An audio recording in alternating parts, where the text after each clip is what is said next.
In most stories, the hero is usually an adventurer, someone remembered for heroic feats while wielding their weapons. In a way, it's their story that sets everything in motion, as if they were the foundation of great journeys. But almost no one talks about the weapons themselves, or about the ones who create them. And that's exactly where this story shifts its focus, because the true protagonist here is someone who lives hidden behind the hero's brilliance, someone whose soul was shaped by iron and fire. This is the story of a blacksmith. Because of the war, the village of Vulcania, known for its blacksmiths, was also struck. The place was in flames, practically destroyed, as it was being attacked by the 8th commander of the Demon Legion. He watched everything, and asked his soldiers why the village hadn't been conquered yet, and the messenger replied that everything was going according to plan, that they would soon take control of the place. The gates were already on the verge of collapse, and the few survivors could feel the structures trembling. Among them, some commented that, according to the Empire's information, they were alone there, since the high-ranking officers had left long ago. Others simply confirmed the obvious, saying they had expected this. After all, they had been abandoned by their own nation. Even so, a message from the demon army was delivered. If they began forging weapons for the demons, they would be spared, but if they refused, they would all die. Still, no one there seemed willing to surrender. They were already prepared to die for it. At that moment, a little girl approached her father, and he, trying to remain calm, told Yuta to hide and not make a sound. He explained that the forging techniques passed down through generations were the essence of Vulcania, the true heart of that place, and that this tradition could never be broken. That's why she needed to survive. He went on to say that she had to move forward without regrets, that she needed to be proud, because without blacksmiths there are no heroes. In a world full of monsters, they are the ones who create humanity's weapons. Even in the face of despair and harsh reality, Yuta had to live on to carry this legacy and pass on the village's skills. When the gates were finally destroyed, the blacksmiths were already waiting for the demons. The commander observed the scene and questioned whether they had chosen death, and Yuta's father replied that blacksmiths may be broken, but they are never malleable like metal, and therefore would never bend. With that, the commander ordered them all to be killed, and the blacksmiths fought with everything they had, using hammers, blades, and the very power of the furnaces. Amid the chaos, Yuta tried to run to save her father, but his final words were for her never to forget that they were blacksmiths. Soon after, he was killed before her eyes. In time, everyone was exterminated, leaving only Yuta, the last survivor of Vulcania. The commander then approached her, saying it was a pity that all the shields protecting her had been destroyed. He grabbed her brutally and said she should be grateful to be alive, because now she carried the blacksmith's blood and would serve the Demon King. Years later, now within the Demon King's domain, inside Rodiel's forge, Yuta, now older, worked tirelessly. 10 years had passed since the massacre of her village, and she survived as an enslaved blacksmith, creating weapons and equipment for the demons. In the midst of her routine, she set aside her work goggles and thought that nothing ever really changed, that this couldn't even be called work. At that moment, the commander appeared carrying a report, and the body of a subordinate named PX, who had died in battle. He asked whether it could still be used, and Yuta understood exactly what he meant, since the materials she worked with were not just ordinary metals, but monster corpses. The commander ordered the body to be dismantled and turned into a weapon, and that was precisely what she did every day, dissecting bodies, discarding what was useless, and reusing the rest. It was a miserable, painful, and disgusting process, but necessary to survive. Deep down, she thought that maybe she should have died alongside her family and her village, because she had lost the true purpose of a blacksmith, the very thing her father tried to teach her until the end. Even so, she kept going, with no choice, until, suddenly, something unexpected happened. Someone literally fell through the ceiling into the forge. It was a blonde woman who asked if there was a human there. Confused, Yuta asked who she was, and the woman introduced herself as the heroine. Meanwhile, elsewhere, a messenger informed the commander that other leaders were questioning the fact that a human was crafting weapons from the bodies of demons themselves. The commander dismissed the criticism, saying they were all fools, since Yuta's ability came from her lineage, something unique that no one else could replicate. He explained that working with monster bodies was extremely dangerous, as they could explode or disintegrate, but she possessed a kind of gift, almost like magic, that allowed her to turn them into powerful artifacts. That was why she was kept alive. Back in the forge, Yuta began to take an interest in the heroine, especially in the swords she carried, asking about their material, how they were made, and where they came from. The heroine answered simply, saying she got them from the so-called blacksmith street, that they weren't very expensive, and only had a few enchantments. Even so, Yuta was fascinated, analyzing the balance and quality of the blades, even acting a bit strange as she examined them closely. The heroine found it curious, but Yuta explained that there was no way she could be normal after being captured as a child and forced to work for monsters. The conversation continued, and the heroine asked if she had learned all of that on her own, and Yuta explained that she had studied from documents documents left behind by her people, since the commander threatened to kill her if she didn't produce results. Even amid all this, Yuta showed admiration for the so-called Blacksmith's street, saying that the place must be incredible. The heroine then suggested taking her there, since forging weapons was clearly more than just survival for her. According to the heroine, people who keep living even in the worst conditions usually have a reason, or are searching for one, and she wanted to know what Yuta's reason was. This made Yuta remember her father's words and everything about the village, about continuing on even in the face of pain and misery, carrying Vulcania's legacy. The heroine then said that she didn't need to explain her reason, but she needed to feel it for herself. At that moment, everything began to shake again. As a new visitor arrived, the commander of the 8th Legion, he recognized the heroine and commented that he had heard about her wandering through the Demon King's territory, and that it was quite curious she had ended up there. Without wasting time, the heroine said they would continue their conversation later, calling Yuta Miss Blacksmith as she drew her swords and prepared to fight. Without hesitation, she charged at the commander, starting the battle, remarking that it had been a while since she had destroyed the rest of his legion. He replied that it was all her fault, that because of her, he ended up stuck in that miserable place, overseeing that forge. Even so, during the fight, the demon used a strange attack the heroine had never seen before, a tail that spun like a saw. Still, she dodged it with ease, making it clear that if the attack didn't land, it didn't matter at all. Watching this, Yuta realized how free that woman was, fighting as if she were flying, and compared it to her own situation, realizing just how trapped and miserable she truly was. The demon complained that the new tail was useless and lunged forward with a punch, but once again the heroine dodged, replying that the problem wasn't the weapons, but him. The two then clashed directly, using their most powerful techniques, her with the northern sword style, and him with demonic blazing fury. At that moment, Yuta began to notice that the heroine was being pressured, but as if reading her thoughts, the heroine herself responded, saying that if someone stands still forever, only defending, they will never move forward. Nothing changes that way. One must break the current reality and take a step toward the future. Right after that, she launched silver darts into the demon's chest, and the lightning that burst from them completely paralyzed his body, making him collapse. The heroine taunted him, asking if he was having trouble moving, explaining that a swordsman who relies only on their blade ends up full of openings. Even so, the commander reminded her that this was still his territory, and several demonic subordinates appeared to attack. Unbothered, the heroine said everything was under control because her beloved disciple should already be dealing with them. At that moment, Ash appeared holding the head of one of the demons, sarcastically complaining that the dirty work always fell to her. Meanwhile, the commander remained on the ground, unable to move due to paralysis, and began shouting at Yuta, demanding that his slave do something. Before she could react, the heroine called out to her, saying that if she didn't change now, she would remain trapped there forever, and asked what her reason for continuing to live was. That made Yuta remember everything: her father, the village, and the fact that she was the last survivor of Vulcania, the one who had to carry and pass on the blacksmith's legacy. Driven by that, she finally took action, breaking the chains that bound her. This was the first step toward changing her reality. The commander, desperate, asked what she was doing, if she wanted to die, still calling her a slave. But Yuta refused to accept that. She remembered her father's words and affirmed her identity, declaring that she was not a slave, but a blacksmith, Yuta Garancia. With that, her next strike crushed the demon. Afterward, still somewhat in disbelief, she asked the heroine if that was really possible, and the answer came with confidence. The heroine said she had never doubted her abilities. She explained that by finding companions and unleashing her full potential, Yuta could become a legend and achieve what she truly desired. That was her master's teaching. No one is stronger than someone who values their own abilities. Then, the heroine made a direct invitation, asking if they could go together to Blacksmith Street. That deeply moved Yuta, who remembered her father's promise to take her there, the place where the greatest blacksmiths in the world gathered. Emotional, she accepted, saying she truly wanted to go, that she no longer wanted a life bound by chains, forging under oppression, but a life where she could create what she desired. The heroine then told her to follow, calling her by her full name, Yuta Garancia. The story then moves forward, set before the moment when the skeleton herald would descend from the mountains to begin a great war, in a time when many ambitions converged on Blacksmith Street. Even surrounded by monsters, the girls didn't seem afraid at all. The taller one commented that there were plenty of test subjects, while the other asked what Yuta intended to do. Without hesitation, she unleashed all her power, wielding a trident capable of creating massive waves, while her companion complained that she wanted extra pay for that. At the same time, she plunged her lightning sword into the ground, creating a vortex that pulled in even the largest creatures, mixing water and electricity in a devastating way. All the monsters tried to attack at once, but ended up being dragged in and destroyed without any chance. After the battle, Yuta commented that she had expected more difficulty, even feeling slightly disappointed that everything had been resolved with a single strike. Her companion, however, complained that the sword made by Yuta had broken, which made her feel a slight pang in her chest. Even so, the other girl said it wasn't her fault, and Yuta quickly recovered, stating that it was fine, since she had obtained new materials and still had several weapons available. She then suggested they return to the shop. Later, back at the forge, Yuta worked with focus, shaping a curved blade under intense heat until she finished it and concluded that it was good enough. Meanwhile, her companion tried to take a nap, but the constant sound of the hammer didn't help much. Suddenly, Yuta had the feeling that someone had returned. Sometime later, a hero arrived in the city accompanied by his party, being introduced to the famous Blacksmith Street, a place known for gathering the most skilled craftsmen on the continent. Everything there was of the highest quality, filled with rare weapons and unique equipment, practically a sacred place for adventurers. The hero commented that the place seemed incredible, but that the atmosphere was a bit different from what he had heard. The group scout explained that the forge he was looking for was called Ralph Love. When they arrived, there was no one there to assist them, so they began looking at the items on display. The mage then asked about the rumors he had mentioned, and the hero said he had heard that master blacksmiths were extremely powerful and rough, but that didn't seem to be the case there. The scout explained that everyone followed strict rules, and breaking them could result in severe punishment, even the loss of one's arms. The hero thought that sounded exaggerated, almost like a bluff, but soon the owner of the forge, Baron Brook, appeared and made it clear it was no joke. He explained that those rules existed to keep everyone under control, and asked what the group wanted. The hero then mentioned a so-called monstrous weapon, something he had heard about. Baron Brook immediately denied it, saying they didn't deal with that kind of thing, since creating weapons from monster parts was an absolute taboo on that street. Even so, the hero insisted, revealing that he already knew everything, and mentioning a weapon marked with a horn and a hammer. At that moment, his eyes turned red and a strange energy began to surround his body, drawing the mage's attention. She noticed he had been acting increasingly strange ever since he found that weapon. She tried to stop him, saying it wasn't worth forcing the blacksmiths to break their taboos. For a moment, he seemed to agree, saying it was better not to waste time there. But suddenly, he attacked without warning and beheaded the mage, stating that 2 sacrifices would be enough. Then he killed the scout as well, making it clear he would keep killing until someone revealed the location of the monstrous weapon. Finally, he revealed his own weapon, which seemed to be taking control of his body. As he unleashed its power, something sinister emerged, and several monstrous creatures began invading the place, destroying everything around them. A massive explosion engulfed Blacksmith Street, while the creatures advanced to devour and kill everyone, even wounded beneath the rubble. Baron Brook still insisted that no one there would break the taboo, that they would rather die than do so. He also warned that it was a weapon humans should never use, and asked whether the hero couldn't see how his mind had been corrupted since he found it. The hero, however, completely ignored him, saying it didn't matter, as he recalled the moment he found that weapon, when a corpse appeared drifting before him. He then declared that he needed it to achieve his goal, that he needed the power of that weapon, making it clear he didn't care whether it was a monstrous weapon or not, because in the end what truly mattered was the power needed to become a true hero. With that, he attempted to kill Baron Brook right there, but before the blow could land, Ash suddenly appeared and blocked the attack with ease. At that moment, Yuta also appeared, commenting that it had been a while since she had seen someone like him, treating the situation with a calm, almost provocative tone, as she asked how he had been. The hero wasted no time, and launched a counterattack, but Yuta easily dodged, saying it was quite rude to try to kill someone on a first meeting. She added that she had already warned Baron Brook not to deal with strange customers like him, while asking Ash to take care of the old blacksmith. Even so, Baron Brook still tried to warn her, reminding her of the taboo of Blacksmith Street, saying those weapons should never be used. But Yuta no longer accepted that. She replied that those rules had served no purpose, that all of it had only led them to this miserable situation. Enraged, she released the core of her hammer and struck the ground, creating a blazing explosion that opened a massive crater and set everything around on fire. The hero then realized that beneath them there was a draconic lava vein, and soon several monstrous weapons began to appear around Yuta. In a provocative tone, she asked if that was what he was looking for, inviting him to admire her works of art. The hero then understood that the weapons had been with her all along, and Yuta confirmed it, saying he was right, but that they were not so easy to obtain. Without giving him time to react, she struck a sword in mid-air with her hammer, tearing off the hero's arm. She continued attacking relentlessly, driving multiple blades through his body until he was completely shattered and covered in blood. Even so, he still tried to assert himself, declaring that he was the hero, and once again unleashed the power of Era Satan, causing several monstrous mouths to appear and devour everything around them. Yuta, however, realized that he had barely unlocked the weapon's true potential and said she would show him the proper way to use it. She then drew her longsword and used her own blood to activate its power, unleashing the force of Hades. A necrotic rift opened, from which several zombified hands emerged, grabbing and destroying the mouths of Era Satan, completely turning the tide. The hero could hardly believe what was happening, and soon he too was pulled into that rift, dragged by what seemed like a river of the dead. Yuta explained that he had managed to activate the weapon with human blood, but that proper use required the wielder's own blood, and the more he sacrificed, the more power he would gain. Even so, she made it clear that wielding a power like Hades at that level was not something an ordinary human could achieve. Emerging from the smoke, she approached the hero, now completely destroyed, saying she didn't know how he had managed to get his hands on Erasatan, but that in the end, it only made her job easier. She also explained that the weapon consumed the user's mind, but by forming a contract with it, it was possible to control that power, something the blacksmiths of the street ignored because they considered it taboo. When the hero asked who she really was, Yuta answered simply that she was just a blacksmith, but that there was something that made her different from the others. At that moment, the other blacksmiths of Blacksmith Street were also fighting against the remaining creatures of Erasatan, proving that they were not as weak as they seemed. In the end, they all managed to defeat the creatures, showing that the place was filled with unique talents. With everything settled, Yuta sarcastically introduced the false hero to the true Blacksmith's Street, making it clear that he was nothing more than an idiot. However, not long after, the situation changed completely, and she ended up being expelled from the place. Furious, she complained to Ash that she had saved the street and was still banished, while Ash replied that deep down it was partly their fault as well. Yuta had always been known as an extraordinary blacksmith, but her difficult personality didn't help at all. She questioned the reason behind it, refusing to accept the decision, while it became clear that creating monstrous weapons was an absolute taboo there. Perhaps the older masters feared or even envied her skill, but it was no secret that greed in Blacksmith Street could corrupt anyone. Even so, Yuta had already expected something like this to happen one day, and she began to think about revenge. When Ash asked what they would do now, since they wouldn't be allowed back and all the monstrous weapons had supposedly been confiscated and destroyed, Yuta replied without hesitation that she had a plan to completely destroy Blacksmith Street. As Ash tried to stop her from that reckless idea, Yuta's hammer activated on its own, revealing an eye within it that emitted a beam of light pointing to a specific location. Yuta recalled that the eye came from a monster with tracking abilities and that she had used it to locate nearby monstrous weapons. When she realized the beam was pointing toward Blacksmith Street itself, she understood that not all of them had been destroyed. Outraged, she said that someone was hiding one of her weapons and questioned Ash, who ended up admitting that she had indeed kept one. Without wasting time, Ash drew a flaming katana and asked what the plan was, and Yuta answered directly that there was no need to explain. They were going to destroy everything. Meanwhile, elsewhere in the city, the old blacksmith Colt Karan, a former master of Blacksmith Street, reflected on how he had once been considered one of the best, but was now being surpassed even by ordinary adventurers. His skills had become outdated, and his reputation only worsened over time. However, everything changed the day he witnessed the power of monstrous weapons and what Yuta was capable of. After seeing that, he realized that if he could obtain one of those weapons, he could reclaim his former glory. During the trial of Yuta Garancia, which resulted in her permanent banishment, Colt Karan put his plan into motion and secretly acquired one of the monstrous weapons. Admiring the spear, he believed he would finally return to the top. Later, Yuta and Ash infiltrated Blacksmith Street through a secret tunnel Yuta had created in the past to test her weapons. Following the trail indicated by the hammer, they approached the location where one of her creations was being kept. Using binoculars, Ash observed that there was a large operation underway to deal with the weapons, and Yuta quickly realized that only someone influential could organize something on that scale. When she identified the person responsible, she saw that it was Colt Karan, who at that moment was trying to dismantle the spear to understand its composition and replicate it. Yuta concluded that it was a desperate move from someone whose forge was in decline. When Ash asked what the next step would be, Yuta made it clear she had no intention of acting acting cautiously. She would simply crush everything. Meanwhile, Colt Karen believed he was one step away from uncovering the secret of monstrous weapons and producing them on a large scale. But suddenly everything around him began to shake, signaling that something was about to happen. One of the workers warned that Yuta was invading the laboratory at that very moment, and indeed she was already inside, smashing everyone with her hammer without mercy while searching for the bald boss of the place. One of the blacksmiths tried to react, charging at her with a sword and calling her a banished traitor, but was easily knocked down with just one of her hands, showing he stood no chance. Then Colt Karan appeared, saying it had been a long time since he had seen Yuta's face. He commented that he had no idea how she found that place, but that he personally wanted to thank her, since thanks to the monstrous weapons she created, he had managed to become the greatest blacksmith on the street once again. Even so, he made it clear that, for the sake of humanity, that technology should remain with him alone, and that she would have to die there. In addition to the blacksmiths, he had also hired underworld mercenaries to ensure that outcome. Yuta responded sarcastically, saying the old man had really gone to great lengths for his plans. Even with his apology, she realized she had no choice when the assassins rushed toward her, so she decided to use her power. Activating her technique, she made her sword unleash 1,000 arms, creating flaming limbs that attacked simultaneously and struck the first enemy with great force. As she fought, she taunted them, saying she had no blind spots and could defend herself from all directions. Even when one of the assassins tried to attack while she was speaking, the strike had no effect, as she blocked it easily and even complained about their lack of manners for attacking in the middle of her explanation. She realized it was a dirty fight, with everyone coming at her at once without caring about life or death, so she decided to endure for the moment. Even so, she noticed they were focusing too much on her. At that moment, Ash managed to break through the mercenaries, and Yuta threw her katana toward her. Ash charged straight at Colt Karan, but her attack was intercepted by the mercenaries. Only when she activated the 1,000 flaming arms was she able to truly react, unleashing a blazing strike that cut through the monstrous spear. Colt Karan was shocked, realizing that he himself wasn't the target, but the weapon was. When Ash stepped back, he asked what had changed with that attack, and Yuta explained that it wasn't just monster bodies that made a monstrous weapon. That spear had a blood contract with its original owner, and once it was destroyed, the bond was broken as well. She made it clear that he would never be capable of forging something like that, calling him a bald thief and an idiot, and explained that creating such weapons involved forming bonds with beings beyond the human world, something that couldn't simply be stolen. Suddenly, a massive portal opens above them, and a gigantic dragon appears. The creature, called Beliars, comments that the magical power of the tooth Yuta had treated has reconnected, and the pain has returned to the point of nearly driving him insane. Yuta asks if he's okay, and explains that the magical seal was undone because of Colt Karan. Upon hearing this, the dragon understands the situation and agrees to help, deciding to erase all the humans there from existence. Meanwhile, in the Artisans District, nobles and elders discuss the situation. One of them comments that Yuta was a waste of talent, and that if she hadn't broken the rules, she could have been accepted back. He reveals that he brought her in because of her exceptional skill and assigned Baron Brook to watch over her. But even so, everything spiraled out of control. Baron Brook apologizes, but says that the more someone is suppressed, the sooner or later they will explode. Another noble disagrees, claiming that people can be controlled through rules and authority. At that moment, a massive explosion interrupts everything, and a messenger announces that Yuta and Ash have arrived. Back in the laboratory, Beliars is already destroying everything, wiping out blacksmiths and mercenaries as the cave ceiling collapses. The level of destruction is absurd, impossible to confront. Colt Karan faces the consequences of his own plan. He is nearly crushed by a rock, only his leg being hit, and realizes that everything that seemed simple has gone completely wrong. Yuta approaches him and questions whether he really thought he could copy her work just by stealing. She explains that monstrous weapons demand a high price, often one's own life, something he would never understand because he only thinks about money. Since ancient times, heroes, demon kings, and adventurers have risked everything to obtain this kind of power. She makes it clear that these weapons are not meant for absolute good, but to be powerful, wielded by strong individuals, and declares herself a true monstrous blacksmith. Colt Karen replies that she speaks well, but one day she will realize that the two of them are not so different. Yuta immediately rejects the idea, calls Beliars, climbs onto his neck, and decides to show the truth. She states that she does not want to be compared to someone like him, and orders the dragon to destroy everything he built, leaving only a few chests containing weapons. During the destruction, Yuta warns not to destroy the chests, as doing so could trigger a chain reaction with the magic. Even so, Beliars accidentally crushes some of them, setting off a massive explosion. The monstrous weapons are blasted away, scattering across the entire world, each landing in a different place. Seeing this, Ash realizes the situation has become even worse. While Yuta complains about about the dragon, calling him an idiot. Later, exhausted after so much walking, Yuta continues searching for a specific place. Ash questions whether that really is the right location, since they've been walking for so long without finding anything. Yuta replies that Elsin's gaze is guiding them, and even the hammer itself confirms it. Even so, Ash still doubts it, pointing out that the place looks like a front line against the remnants of the Demon King. Yuta, on the other hand, looks at the landscape and comments that it brings a nostalgic feeling. Ash asks why, out of all possible places, they had to end up there. Yuta admits that everything turned into a huge mess, especially after what happened with Beliers, since that mistake caused the monstrous weapons to scatter across the entire continent. Even so, she acknowledges that most of the blame fell on the Artisans' Council, which changed several rules and taboos of the Blacksmith Street and ended up granting her exclusive rights to produce and distribute this type of weapon. Meanwhile, Colt Karen was judged, and Yuta received the responsibility of traveling across the continent to recover all the weapons, which explains why they ended up there. She fully trusts Elsin's gaze, since it never fails, and is certain that whoever holds the weapon is in that place. And indeed, a mage was using a monstrous staff on the battlefield, taking advantage of the weapon's overwhelming power while saying it was practically a blessing, as she felt far more powerful. She was effortlessly wiping out several humans. Meanwhile, Ash complains about being tired from so much walking, but soon notices something strange on the field. There was a novice mage wearing armor, casting weak spells that didn't even scratch a giant cyclops. It caught her attention because it made no sense for a mage to fight like that. The man keeps trying, casting several useless lightning spells, until he gives up, throws away his wand, and runs off. Seeing this, Ash gets excited at the chance for action, while Yuta already thinks that monster would make a great weapon. The two charge in at the same time, one with a sword and the other with a hammer, and defeat the cyclops in seconds. After that, Yuta approaches the strange mage and asks why someone in armor is using only basic magic on the front lines against demons. The man thanks them for saving him and introduces himself as Banzon Packard, explaining that he is actually a shield warrior, or at least he used to be. He says that he was recently hit by a status reversal curse cast by an undead commander, which caused all his strength and vitality to be converted into mana. Now he can't even lift his own shield, much less fight as before. Despite having an enormous amount of mana, he doesn't know how to use magic, leaving him practically useless. Ash realizes that his mana level is absurd, almost on par with an archmage, but that doesn't help him in practice. Yuta, on the other hand, starts connecting the dots and suspects that this curse is directly related to the weapon she's searching for, which means it likely fell into the hands of the demonic army. The situation is worse than she imagined. Even so, Banzon Packard says he can't just stand there, since he heard that the undead commander is about to launch an offensive against the humans. He doesn't want to abandon his comrades, even if he feels useless. Ash comments that the so-called status reversal must be the effect of the weapon they are seeking, and Yuta proposes to help, asking if, should he be able to use a shield again, he would help them. He hesitates, saying the battlefield is far too dangerous to bring girls like them, and that even veterans are being defeated by that commander. But Yuta makes it clear that she also has business to settle with that enemy, and on top of that, she can even provide him with a new shield. After all, she's a blacksmith. Sometime later, they are at a forge near the battlefield. Yuta adjusts the furnace temperature while thinking about everything that has happened, and realizes it's been a while since she last worked in a forge. Even so, she gets excited, enjoying the sound of the hammer and the creation process. The blacksmith who owns the place watches suspiciously, saying he only allowed her to use the furnace because Banzon Packard asked, but she looks like a novice who doesn't even know what she's doing. When he notices the absurd temperature of the furnace, he panics, thinking everything is going to explode. As he tries to interfere, he realizes there is no coal, only a monster horn being used as fuel, something completely out of the ordinary. Yuta apologizes for the mess, but tells him to just watch as if it were a show. She begins working with even greater intensity, increasing both the heat and the force of her strikes, explaining that what she's creating is practically a machine with an extremely complex mana formula that requires an absurd level of endurance. That's why the extreme heat is necessary. While working, she asks whether Banzon Packard is right or left-handed, and learns that he is right-handed and used to wield a Spartan-style gladius. With that in mind, she defines the materials and the weapon's form, using dragon bone for the blade and embedding the mana formula into the hilt. The blacksmith watches in awe, unable to understand who that girl is, since he has never seen anyone use materials and methods like that. When Yuta starts inscribing runes onto the blade with a special special pen, he recalls stories about a heroine connected to a technique that imitated a goddess's forging, something he believed had disappeared long ago. Meanwhile, Bonzon Packard grows thoughtful, wishing he could return to protecting his comrades. He sees it as his duty and honor, and even without knowing whether this is fate or coincidence, he decides to trust Yuta. He just wants to be able to lift a shield again and protect those who matter to him. After a great deal of effort, Yuta finally finishes the gladius. She explains that the weapon was not made in her original forge and won't last long enough to receive a true name, but even so, it will fulfill her master's wish. She calls the weapon conversion and makes it clear that it is only an alternative solution, asking whether, even so, he can still consider himself a warrior with pride. Bonzon Packard replies that strictly following the concept of a warrior is something only fools do, and that as long as he can protect his comrades, the method doesn't matter. For him, that is enough. Yuta agrees and says he is worthy of wielding that weapon, asking if he is ready to return to the battlefield. Meanwhile, on the battlefield, Bonzon Packard's comrades struggle to resist the creatures as best they can, but the situation changes completely when the undead commander appears and launches a magical meteor toward one of the group's mages. With no way to dodge, she realizes she won't be able to escape, and in that moment, can only think that everything would be different if Bonzon Packard were there. At the last moment, Bonzon Packard appears on the battlefield, raising his massive shield and blocking the magical comet heading toward the group. Even arriving a bit late, he makes it clear that he is still fulfilling his duty, reintroducing himself as the frontline captain and asking the guild leader for new orders. The group's mage is surprised to see he has returned, and he simply apologizes for the delay, saying he ran into some issues along the way. Meanwhile, Yuta comments that introductions can wait because there are bigger problems, and he agrees, heading straight back to the front line. Now in combat, Bonzon Packard defends with his shield while using the magical gladius, striking the ground and releasing bursts of power. Yuta observes and understands how the weapon works, realizing that although the sword itself isn't particularly efficient, its true potential comes from the absurd amount of mana he now possesses, allowing him to generate pure brute force with each attack. The other warriors are encouraged by the captain's return and begin reorganizing the front line, but the situation worsens when more demons appear, firing flaming arrows. He manages to block the attacks, keeping everyone protected. During the fight, Yuta tries to gather information and asks if anyone has seen someone using a strange staff, but the demons don't cooperate. Ash charges at the enemies with her sword, leaving the archers to Yuta, who uses Elson's eye to fire multiple beams at them. Even so, one of the demons withstands the attack and mocks it. In the middle of the battle, Bonzon Packard steps in front of Ash to block a strike, creating an opening for her to continue fighting. In a moment of distraction, Ash feigns an opening, and the real attack comes from Yuta, who appears and crushes the demon's head with a hammer strike, taunting him as she does. Soon after, a new presence appears on the battlefield, showing interest in the fight. The figure uses her own blood in her weapon, and Yuta immediately recognizes the mana signature, realizing it is the staff she has been searching for. The demonic commander then launches a blast of status reversal toward them. Ash tries to block it but can't react in time, and the explosion hits both of them. Bonzon Packard panics, but the commander explains that the attack doesn't kill, it only reverses attributes, just as it did to him before. She then questions how he is still able to fight and raise a shield even after being affected by that power. He replies that even without strength, he will continue fighting to protect others, and takes the opportunity to question why a mage is fighting on the front lines. The commander reveals her contempt for warriors, saying that all that talk about honor is false, because at the most critical moment, they abandon others. She explains that she herself was once left behind by one of those warriors in the chaos of a battle against the Demon King's army, and nearly died. It was then that she found the staff and gained enough power to change her fate, even being acknowledged by the Demon King himself. Now on the demon's side, she believes that power is the only thing that matters, since it's what ensures no one will abandon her again. Bonzon Packard says he understands her pain, but doesn't agree with her view. He explains that many frontline warriors are mentally shaken by the horrors of war, living on the edge of sanity, yet they still fight believing their comrades will be there for them. To him, true warriors are not as she describes. The commander fires back, saying that maybe she never had those kinds of comrades to begin with. She constantly relives the day she was abandoned, carrying that trauma as fuel for her vengeance, determined to eliminate that warrior and anyone who stands by him. To her, adventurers are nothing but hypocrites. She then recalls her past, explaining that she grew up in chaos, surrounded surrounded by death and destruction, not even knowing exactly who she had lost. Trying to survive, she eventually found a basic grimoire and discovered a natural talent for magic. She joined the Adventurers Guild simply to make a living, but ended up being sent to the worst possible place, the front lines against the demons. There, death was constant, with battles happening every day and names being crossed off the guild's list all the time. Even so, it was in that place that she found people she could call comrades. A completely unlikely group, made up of a monk, a draconic archer hiding his origin, an assassin, a fugitive warrior, and her, a homeless mage. Even as misfits, they fought together and supported one another, functioning like a true family. In battle, each of them had a role, and she received constant support to use her magic decisively. Everything worked perfectly, until the day she fell in battle, wounded and unable to continue. With her senses failing, she couldn't even properly hear what her companion was saying. She only saw him turn his back and walk away, leaving her to die. From that moment on, that memory became a deep scar, fueling her desire for revenge. Now, facing a warrior once again, she provokes him, asking if he can still remain standing. Banzan Packard questions whether she truly believes those monsters are her comrades, making it clear that in the demonic army, she is nothing more than a pawn, not even seen as a real person. Even so, Eugene replies that it doesn't matter, because in her view, they are still better than humans, especially adventurers, who first earn your trust and then betray you. To her, monsters are more honest, since they never hide what they are, and if she had the chance, she would kill all humans at once, even selling her own soul to the Demon King. Without hesitation, she unleashes a powerful spell toward Banzan Packard, who knows he won't be able to endure for long, even with his shield. At that moment, he remembers what Yuta said about his blood being necessary to activate the weapon's true power, but he also notices that Eugene is using souls absorbed from the battlefield, which seem to suffer in her hands. He thinks that if he hadn't met Yuta to regain his power, perhaps his own group would have met the same fate, trapped as lost souls. Even so, he cannot bring himself to hate Eugene, because he understands that she was once like them, someone who trusted her group and was betrayed. That's when Banzan Packard decides to show what it truly means to protect one's comrades, recalling the bonds formed on the front lines and the families that are born there even amid war. Using his own blood, he activates the shield's power and reflects all the magic back at Eugene, but she claims that at his level of power, he will never be able to defeat her. When Banzan Packard's group advances, she begins to see her former allies as if they were inside her mind, questioning why they are still there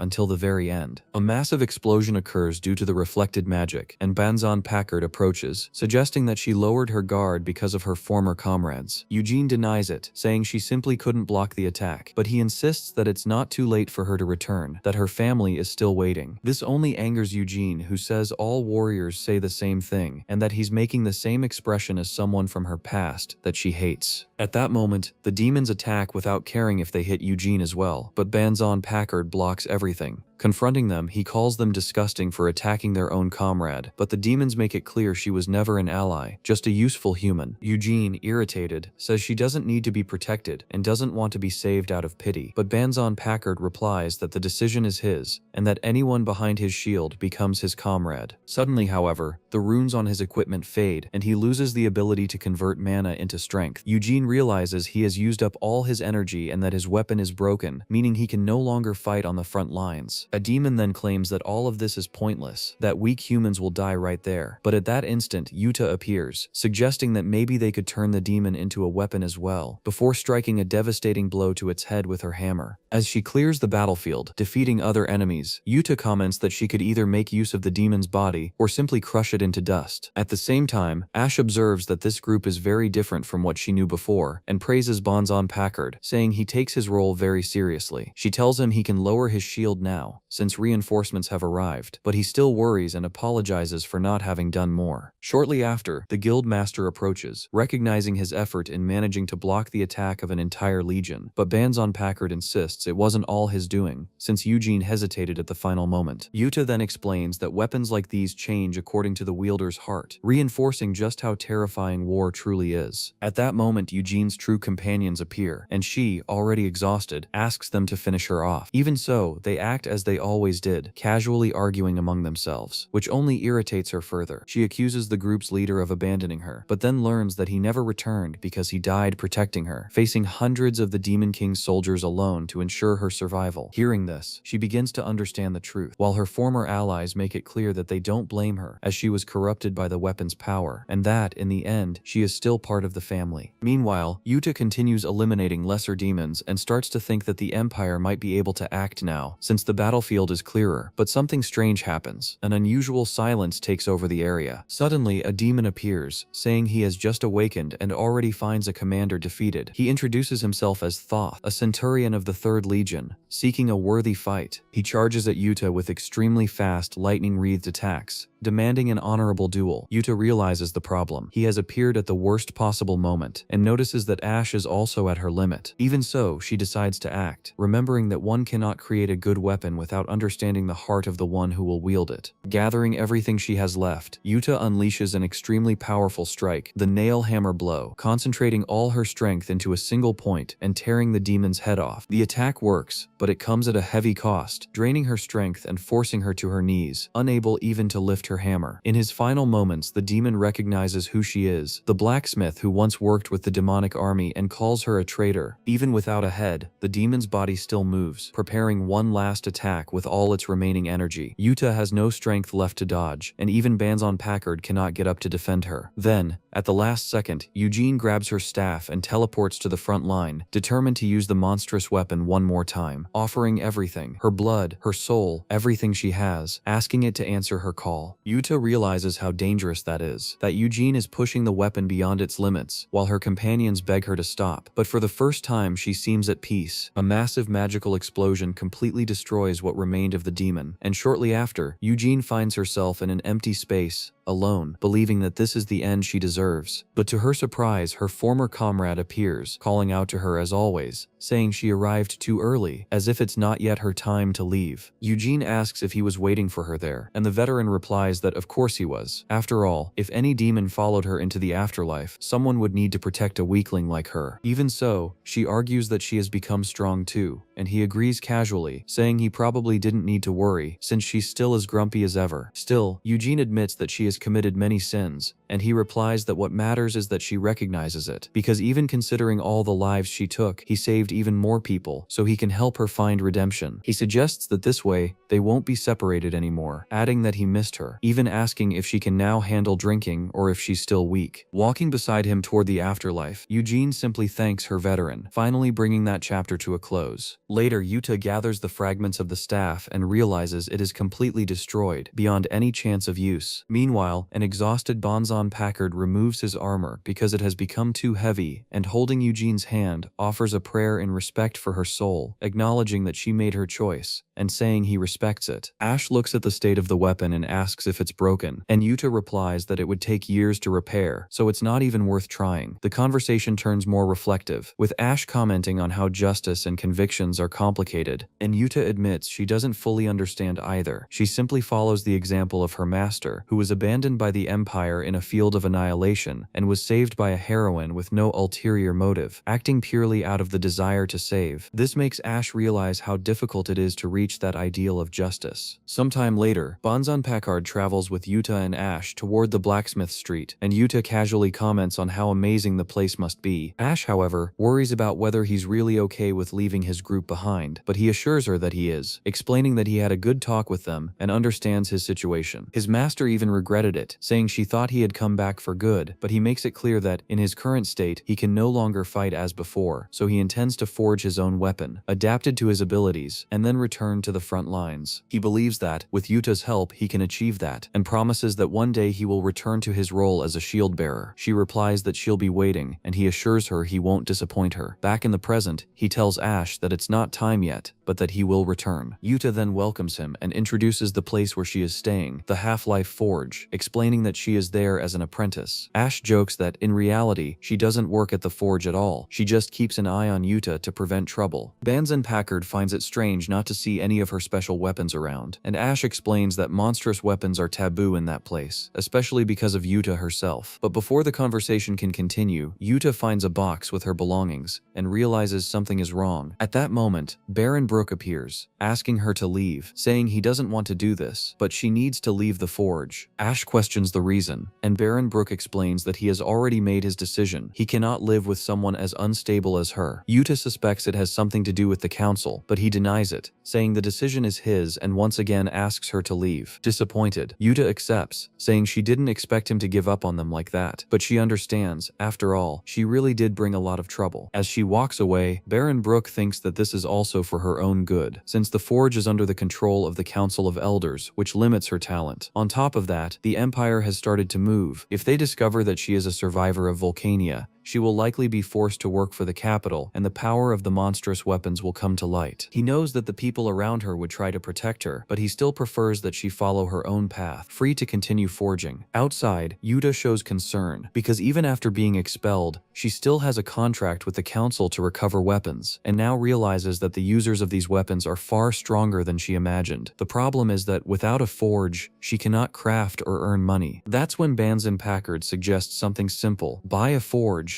and tosses a bag full of gold in front of her. Ash is surprised by the amount of money, and he explains that it represents lives on the front lines, and that thanks to the two of them, he was able to protect his family and his comrades, so he is simply repaying them. Yuta feels a bit awkward, but he insists that they gave him something no amount of money could buy, and he believes her skills can give hope to many people, just like they did for him. He makes it clear that it's not an obligation. He's doing it because he wants to. Ash is moved by this, but Yuta breaks the mood by asking if the money comes with no repayment, making Ash call her crazy. Even so, later on, already at a real estate office on Blacksmith Street, Yuta asks for the most expensive place, while Ash reminds her that the money isn't even hers, and Banzan Packard simply agrees and tells them to go ahead. Suddenly, however, a hooded man appears with an extremely powerful gauntlet, activates the weapon, and blinds the entire group, disappearing in seconds along with the bag of money. Ash realizes that wasn't normal, since even she couldn't react, and Yuta concludes that there is a monstrous weapon within Blacksmith Street itself, and that recovering this item has now become their job.